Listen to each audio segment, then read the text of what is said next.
1945年，世界反法西斯战争进入反攻阶段。中途岛海战过后，日本在太平洋上节节败退，接连丢失多个重要据点，而美军却更加频繁轰炸日本本土的工业设施，亚洲战争机器的核心引擎受到沉重打击。与此同时，欧洲战场上的纳粹德国正陷入两线作战的窘境。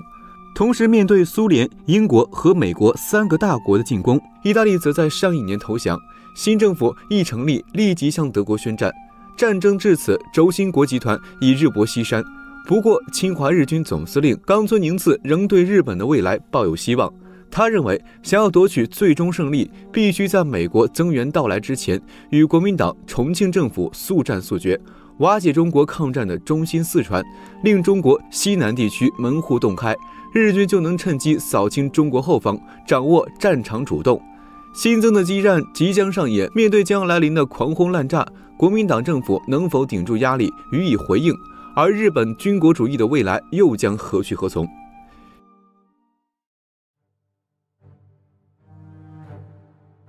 ？1945年年初，日本皇宫都被一对神秘的轰炸机炸成了废墟的事件，令天皇震怒。初步判断这些轰炸机来自中国，但由于查不到袭击者是从中国哪个机场起飞的，日本军队开始大规模的疯狂集结，向衡阳、保庆、桂林等机场发起了猛攻。先后有7个空军基地和30多个飞机场被日军占领或摧毁。但令日本恼怒的是，拿下这些机场之后，日本本土遭到的袭击并没有结束，神秘的飞机编队还是不断从中国起飞，来到日本本土疯狂投弹。日本人在经过大规模排查之后，最终锁定了芷江机场。芷江地处雪峰山西麓湘西边陲地区。国民党于1938年1月在此处修建了大型军用机场。经数年发展，芷江机场在1945年初已经成为远东第2大军用机场。著名的飞虎队及其准将司令陈纳德也驻扎于此。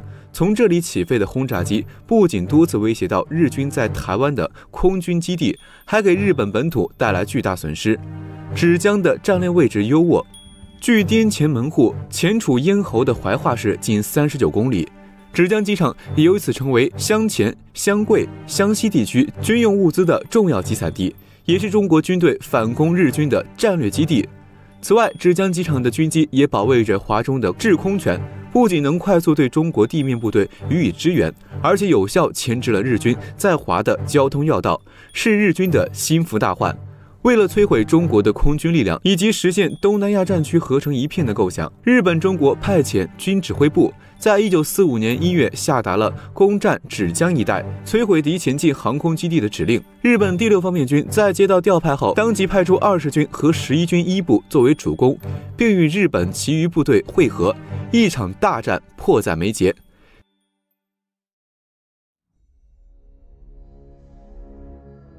1945年4月9日起，日军分3路强渡滋水，分进合击，目标指向湘西要地芷江。湘西会战正式打响。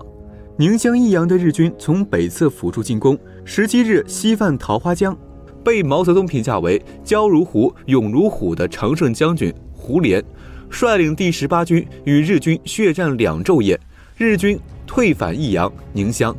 北路日军于4月9日向蓝田、新化方向进攻，韩俊、梁之六、唐生海各率师部逐次狙击，日军遭到重创，攻势骤减。其中第73军中将军长韩俊曾指挥2个团的兵力，在日军尚未发起总攻的时候，对其主力先发制敌。在他的攻击下，日军第47师团被打得节节败退，连续2次增兵才抵挡住国军的进攻。南路西宁方面，中国守军英勇拒敌，在4月12日至15日间，依托有利地形，以1个营的兵力抵挡住日军34师团数千主力的3日强攻。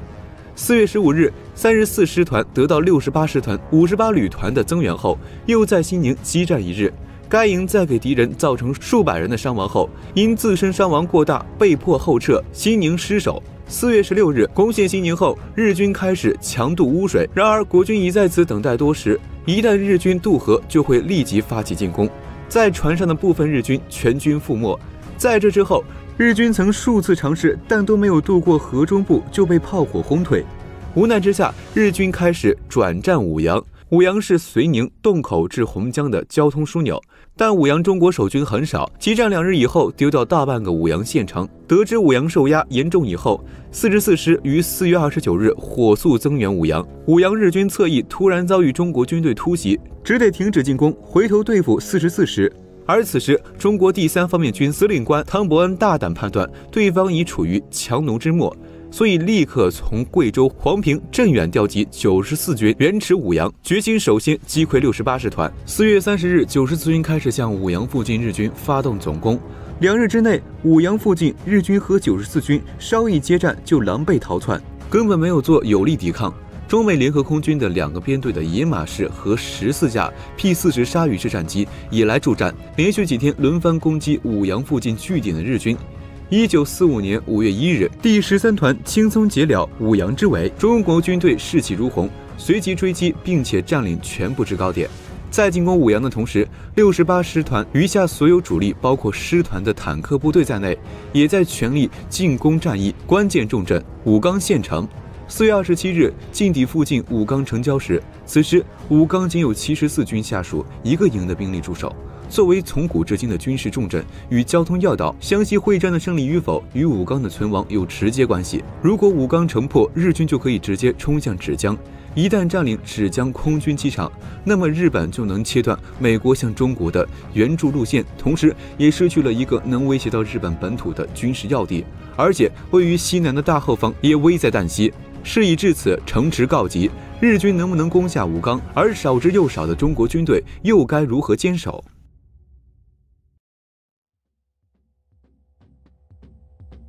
或许在日本长官关根久太郎眼中，拿下武冈轻而易举。前有玉江贵会战中中国军队节节溃败的刻板印象，再加上此番自己10倍于武冈守军的兵力，以及大量先进的坦克、火炮等攻坚武器，而大部分日军都持相同观点。当时，日军一个长满络腮胡子的小队长，在得知武昌只有1个营的守军后，甚至扬言要在几个小时后坐在武昌城里剃胡子。战斗开始后，日军大量坦克以及数百门火炮对武冈城进行狂轰滥炸，武冈告急。但出乎意料的是，而城中仅仅1个营的中国守军依仗武冈的城坚持固，与日军血战，竟让使用着大量攻坚武器的日军束手无策。这也几乎创造了抗战史上的一个奇迹。为了拿下武冈城，不择手段的日军68师团开始通过抽签的方式，强迫军队中的150人组成敢死队。他们拿着炸药，嚎叫着冲向炸武冈西门，企图借此方式将坚硬的城墙炸毁。绝大部分丧心病狂的日军还在冲锋的过程中就已被守军击毙，而少部分得以靠近，将城墙炸开一个缺口。正当日军认为希望就在眼前，准备发动猛攻时，城中守军立即在城墙上以重机枪、冲锋枪等重武力掩护，打退了日军的进攻。而城中的百姓则利用装满沙石的麻包将缺口堵住，断绝了日军冲击武冈城的希望。经过7天7夜的激战，武冈城下堆积着大量的日军尸体，而因猛烈的炮火，武冈守城的士兵也受到了惨重的伤亡。几处城门被炸得像野狗的牙齿，这是一些国外的学者在引述湘西会战时将其称为小斯大林格勒保卫战。由于武昌是湘西南的重要通道、军事重镇，第4方面军司令官王耀武下令44师驰援武冈，并向美驻华空军飞虎队司令陈纳德请求空中支援。援军的到来使武冈守军士气大振，当即向日军发起反攻。在得知关根部队在溃败中狼狈溃逃后，中方高层军事长官才长舒一口气，将目光转向了地图的另一处地点，那里战局同样打得火热。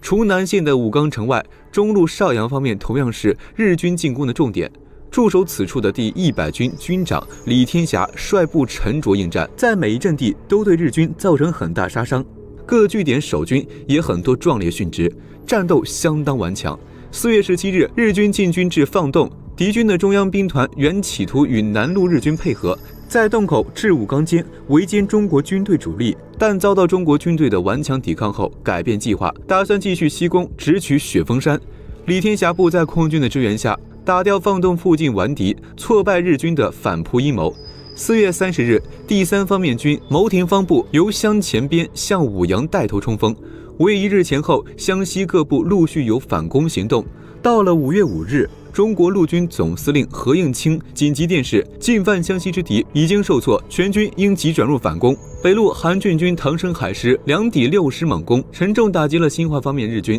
5月5日，唐生海师迂回攻克巨口铺，师中成军反攻新化以南的日军。南路牟廷芳率部进入武阳以北。5月1日，李泽藩部光复武阳。6日，蒋修仁部在收复新宁城后，又联合守城部队夹击日军，最终解除了武冈之围。中路王耀武方面军在反攻中遇到日军猛烈反抗，李延师奋力反攻洞口日军，克复天山门。洞口日军又行反攻，师中成军赵继平师等奋勇狙击，在天山门洞口一带与日军反复争夺，最终这一带日军各部被中国军队分割包围。日军第47师团第131连队长仲广川岛被韩俊军击毙，至此向湘西进攻1个月之久的日军一直被隔绝在雪峰山东路，始终无法突破阳西、江口、瓦屋塘、武阳一线。这一点在日本战史也有体现。日军在雪峰山山脉攻击受挫，不断伤亡，陷于苦战。日军最终放弃芷江作战。8日，日军彻底溃败，各部近乎无秩序的后退。后方的日军调其第64师团5000余兵力，在5月中下旬陆续由长沙进抵湘西、永丰、青树坪间地区，企图接应溃败主力。16日，李玉腾集团军阻击自全线北上的日本援军第34师团。5月25日，杨蒙师攻克桃花坪，至27日进攻芷江的日军大部被歼。6月3日，湘西各部将日军完全击退，日军于6月7日返回原出发地，战役以日本的惨败告终。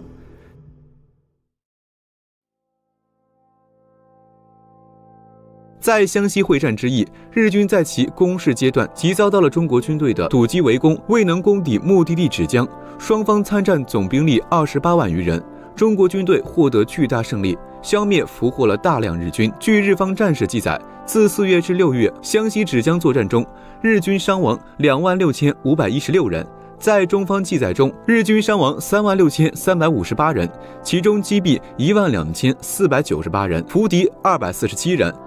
缴获大小火炮。杜聿明指挥的部队累计投入兵力达94万余人次，相当于打了一场辽沈战役。那么为什么说四平战役对林彪来说是为数不多的败走麦城战役呢？下面我就谈一谈林彪败走四平的始末，还原一下整场战斗的经过。抗战胜利后，国共双方在重庆签订了双十协定，各方都处于一片和平氛围之下。签订协定3个月后，双方分别下达了停战令，命令全国范围内3停，即停止一切战斗，停止军事调动，停止破坏交通线。和平这位美丽的女神似乎真的款款向当前的国人走来，但是林彪并不相信和谈，依旧在东北积极备战，甚至因此被批评为不相信和平真的会到来，是狭隘关门主义。正处于战不好战，守无力守，扩不能扩的尴尬境地。没想到双方很快就爆发战斗，大打出手了。虽然是大打出手，但毕竟还没有撕破脸，不是你消灭我，我消灭你，而是为了以打促谈，争取谈判中的地位。所以打是为了和，就是为整个四平战斗打下了总基调。提起四平四战，那就不得不提到四平这个地方的重要性。四平是吉林、黑龙江及内蒙古东部通向长三角和京津冀必经之地，是东北地区重要的交通枢纽和运输节点城市。同时，四平还连接着2条重要的铁路，也就是说，四平是东北3省当时重要的咽喉之地。很多年后，白崇禧在晚年时回忆起当时的场景，说道：“四平之地十分重要。当年共军撤出四平，如果能率军北上，一鼓作气，东北之归属还未可知。”其实，白崇禧的话有一定的道理，但是并不全对。因为当时解放军北满根据地已经建立，四平虽然暂时丢失，但是解放军在东北的运兵任务基本完成，构建的重兵防线也已经展开，国军蒋介石北上的机会不大。但是白崇禧的这番话确实体现了他小诸葛的高超水平，也说明了四平之地的重要性。四平战役总共持续了31天，国军共投入31万兵力，解放军守卫四平的兵力起初只有10万。当时国军的总指挥是杜聿明，而负责进攻四平的正是廖耀湘的王牌新六军。这场仗一开始就打得惊天动地，廖耀湘一改过去国民党部队小心翼翼的作风，上来就全军压上，用重型攻城武器攻打四平。黄克诚有点措手不及，但是还是坚挺住抗击敌人。当时林彪不赞成坚守四平，但是毛泽东从政治角度出发，认为只要守住四平，那么在和国民党谈判时就会占优势，所以林彪硬着头皮坚守四平。毛泽东则不断给林彪增兵，坚守31天以后，谈判情形转变，毛泽东认为四平暂时不用守了，便下令撤兵。最终解放军伤亡8000多人，国军伤亡1万多人。多年后我们再来看，当时的这个停战令签署其实是对解放军十分不利的，致使解放军不能再增兵关外。然而对国军却不受影响，因为彼时东北还处于苏军手中，而蒋介石号称是唯一的合法代表人，可以以此名义调兵去接收东北，逐渐在东北对解放军构成了兵力优势。最关键的是，当时的东北解放军还在为究竟是把部队集中起来还是分散下去摇摆不定，不分散搞土改就无法发动群众发展力量。可是要应对逐渐增兵的国军，又势必把部队集中起来打仗，这成了很难处理的矛盾。如此一争执，让林彪十分为难，也给败走四平埋下了第一颗种子。当时的解放军只是把四平保卫战估计为东北大会战中的一个组成部分，大体可以分为四平前线、本溪前线、长春前线、哈尔滨前线、齐齐哈尔前线。指挥员分别是林彪本人、萧华、周保中、李天佑、倪志亮。但国军的阵容也是十分豪华，白崇禧、杜聿明、郑洞国、孙立人、廖耀湘、陈明仁纷纷上场。而相比国军的重量级名将，解放军这边除了几个方向指挥外，还有万毅、梁兴初、钟伟、杨国夫、吴信全等一群建国后的中将少将，阵容平淡了许多。从军事上讲，林彪打算在之前放弃锦州决战所做的那样，放弃守四平，主力继续后撤，获取足够的纵深来寻击伏击或者突击国军。但是我们知道，四平之战在当时被视为解放军在东北的最后决战的最关键一战。四平不保，则长春难保。宁可不敌而丢四平，也不能不战而弃四平。所以四平其实是打了场政治仗，这也是后来人们众说纷纭的争议点之一。对于能不能守住四平，林彪是很清楚的。林彪早就致电延安和东北局，直言在国军继续增兵与进攻的情况下，想要守住四平基本没什么把握。为此，林彪提出，解放军应该以消灭敌人有生力量为主，而不以保卫城市为主的作战之道。这可以说是一个非常清醒的认识。延安在接到林彪的来电后，虽然也同意林彪的这个看法，但是随着形势的发展，最终四平之战走向了一个恶劣的局面。对于东北野战军来说，东北是全军的根据地，四平则是占有这个根据地的可靠后方。事实上，只有当东北野战军占领了四平后，将长春和沈阳两个重镇切割开来，才有足够的底气发起辽沈战役。对于国军来说，四平是他们进攻与退守的重要根据地。占有四平后，他们既可以将之作为吉林方向发起进攻的坚实后方，又可以将之作为退守沈阳的桥头堡，还能够将在辽宁、吉林两省作战的东北野战军分割。正因为此，蒋介石电令原东北军第107师师长刘汉东派兵进入四平时，特别要告诉他，东北很重要，我们的命运在东北，而要控制东北，就必须要夺取战略要地四平。一战四平发生在1946年3月，当时东北民主联军集结了西满军区的3个师10旅，东满军区第7纵队19旅、20旅，共计6000余人，发起攻打四平的战役。3月15日，东北民主联军首先攻占了位于四平郊区的飞机场，随后将四平包围。3月17日凌晨2点，东北民主联军对四平发起总攻。经过10个小时的激战，东北民主联军攻克四平。二战四平发生在1946年4月。4月18日，以国军新一军第30师向四平南郊发起进攻为标志，东北民主联军打响了四平保卫战。这是一场硬碰硬的战役。国军方面出动了包括新一军在内的精锐部队，共计10个师。东北民主联军则在东起火石岭，西至八面城的百里防线上部署了6个师的兵力。国军对四平势在必得，一边出动飞机、大炮、坦克，以猛烈的炮火进行狂轰滥炸，一边进行集团冲锋。由于实力相差悬殊，东北民主联军在坚守1个多月后，在5月18日主动撤离四平。3战4平发生在1947年6月。6月11日，东北民主联军集结1纵、6纵、西满纵队为攻城部队，向四平发起猛攻。这是东北民主联军历史上第一次大规模的城市攻坚战。国军城防总指挥陈明仁率部顽抗，让解放军每进一步都付出很大代价。当西满纵队从天桥北侧向康德火磨方向突击时，国军在地上撒了层黄豆，导致解放军战士冲锋时站立不稳，速度极慢，伤亡严重。在战斗中，1纵因为伤亡过大，被迫退出。6月30日拂晓，东北民主联军鉴于敌人派出9个师援军赶来，主动撤退，结束了这场四平攻坚战。4战4平发生在1948年3月。当年3月4日，东北野战军以1纵、7纵及3纵1部独立第2师总部直属炮兵团为攻城部队，再次向四平发起进攻。此时，东北野战军已完成12个步兵纵队建制，总兵力已达到70万人，武器装备也远超以前，拥有了大批能够攻城拔寨的大炮，所以这次攻打四平比以前变得轻松了许多。最终，东北野战军只用了9天时间，将胜利的红旗插在四平城中。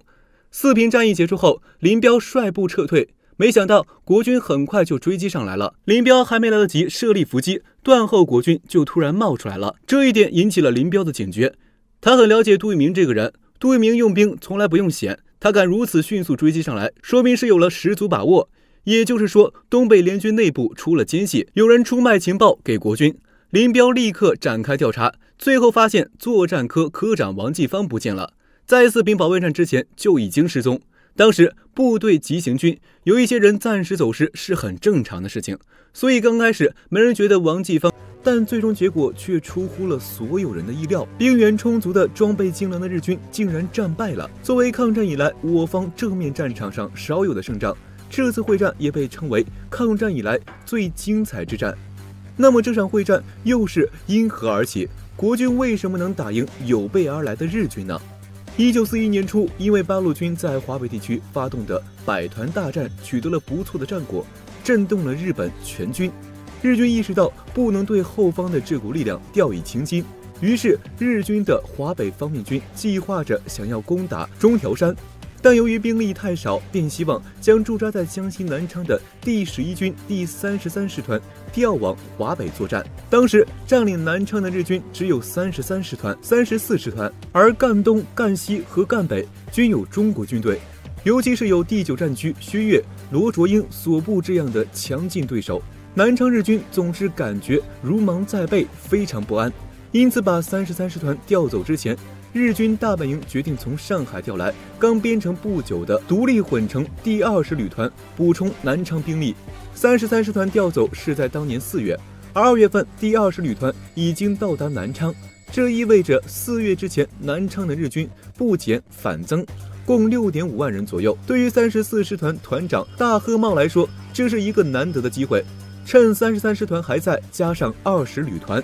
一起干掉威胁最大的19集团军，不然33师团一走，自己独守南昌的日子会很难熬。大贺茂极力劝说11军司令官原部和一郎发动锦江作战，北路军由第33师团团长樱井省三指挥，自安义武宁直扑凤新一带；中路军由第34师团长大贺茂指挥，兵发西山、大城；南路军由第20混成旅团团长池田直三指挥，从义渡街出发，欲渡锦江，从后背打击上高等地的中国军队，将19集团军压迫在上高地区加以围歼。尽管原部和一郎对大贺茂的方案兴趣不大，但是日军有调出部队走之前必须出击一次的惯例，基于此也就批准了大贺茂的方案。大贺茂雄心勃勃的要立一个大功，在他的策划下，南昌日军倾巢而出，必定能够对中国军队进行一次严重打击，削弱中国军队的力量，让其在短时间内无法与之抗衡。然而大贺茂怎么也不会想到，接下来的日子将会是他军人生涯里最狼狈的一次失败。驻扎在江西南昌以西的中国军队第19集团军总司令罗卓英收到了日军想要进攻赣西北一带的上高地区的消息，便立刻找顾祝同的第3战区要了2个军团，分别是李觉的第70军和刘多全的第49军。再加上上高地区的王耀武军团，也就是引进了美式装备的第74军，总计11个师，约10万人。不是只有日军会制定作战计划，足智多谋的司令官罗竹英也想到了一个对战策略，被称为磁铁战术。整个战术分3步走，首先第1步便是诱敌深入，将敌人引诱进来，再进行第2步，包围敌人，沉重打击，最后再实施一举歼灭。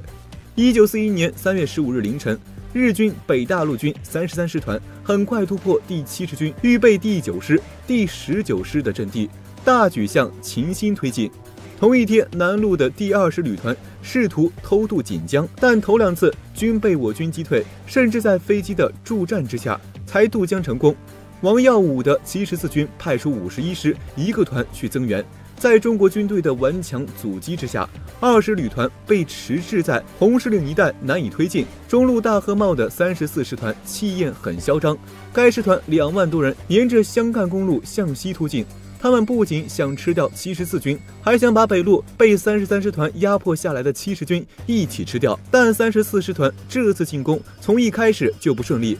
34师团还没到高安，就遭遇了170师的猛烈阻击。主阵地上320团的将士们不惧日军飞机、大炮的狂轰滥炸，坚守阵地。该团接到撤退命令时，伤亡已经超过50%。尽管最终没有挡住34师团，但107师的士兵们用苦战迟滞了敌人推进的速度，为友军的展开和部署争取了宝贵的时间。3月18日，罗竹英下令高安附近的守军撤退，34师团借此机会快速前插到龙团峪，在这里他们将会和他们找到的74军展开一番苦战。74军是当时中央军的精锐部队之一。74军是1937年9月1日在淞沪战场组建，由51师、第57师和58师组成，全军共3.2万人。而在这场战役之中，围歼34师团的关键就在于74军放在正面的2个师能不能顶住34师团的猛攻。如果能够拖住34师团，则给大部分围歼部署争取时间；一旦守不住，34师团攻占上高，或是跳出包围圈，那么之前我们所做的努力就将成为泡影。3月18日晚，74军搜索队和日军前哨部队遭遇，激战由此开始。激战至20日，34师团始终无法突破74军当面阵地。着急的大贺茂指挥部队推到前线，集中大量火炮，并在飞机的支援之下强渡泗水，随后向74军、57师、58师猛攻，双方混战在一起。尽管日军有空中优势，但始终无法突破74军将士用血肉筑起的钢铁长城。打着打着，大贺茂突然发现33师团和第20旅团还没到，这另外2路日军在哪呢？第20旅团一开始就不顺，被74军51师死死堵住。尽管招来飞机助战，但寸步难行。持续的激战中，20旅团伤亡1000人，更是不知道何时可以突破51师的封锁和34师团会合。而20旅团的迟滞不前，使得34师团的南侧出现了一个口子。33师团就更奇怪了，他们居然不打了，掉头回南昌了。33师团团长长英景省三认为自己的任务是驱赶第70军，至于把70军赶到哪里，那他就不管了。再加上33师团马上要调派去华北，于是英景省三就象征性地派出部分兵马去追赶70军，自己带着主力返回南昌。这样一来，原本3路并进的日军就变成了34师团孤军冒进。3月22日，大贺茂终于意识到了一个事实，自己原本准备围歼74军、70军，反而成为了中国军队的围歼对象。34师团周围有明确番号的中国军队就有9个师之多，后路被断，弹药运不上来，伤员下不去，34师团很可能会在上高全军覆没。心急如焚的大贺茂赶忙向原部和一郎求助，原部和一郎立即命令33师团返回救援。日军33师团救援方向是7师预备军第9师的阵地，34师团拼死突围，33师团又突然出现预备第9师后方，预备第9师两面受敌，旁边的19师也同样遭受猛攻。预备第9师师长张传言认为形势对70军不利，于是以副军长的身份下令预备第9师、19师撤退。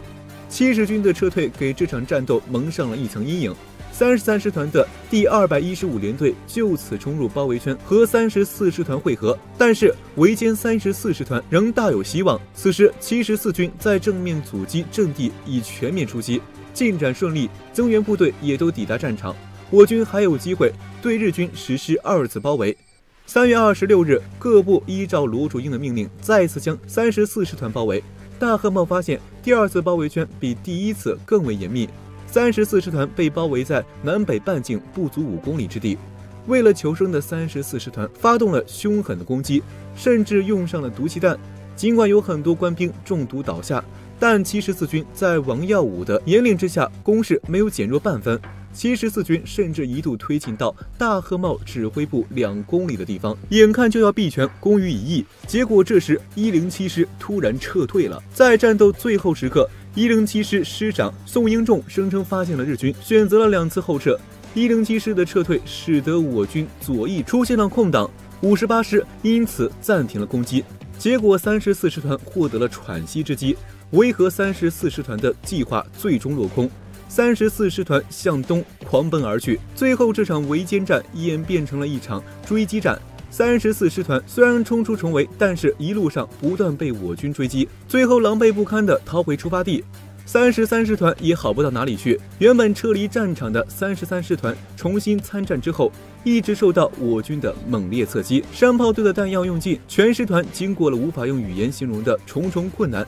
才于4月2日回到原驻地。此役74军拼死力抗，虽血肉横飞，伤亡惨重，仍不稍退。是日一日间，敌我伤亡均在4000以上，战功显赫，荣获第1号武功状和最高荣誉飞虎旗。上高会战是抗战以来少有的胜利之战，毙伤日军1.5万。常凯申给徐悦的电报中说：“赣北歼敌，举国腾欢。”何应钦等人称上高会战为抗战以来最精彩之战。上高会战之后，33师团由于损失过大，推迟了调往华北的时间。第9战区部队也没有再发起进攻，南昌战场进入了一段意外的平静。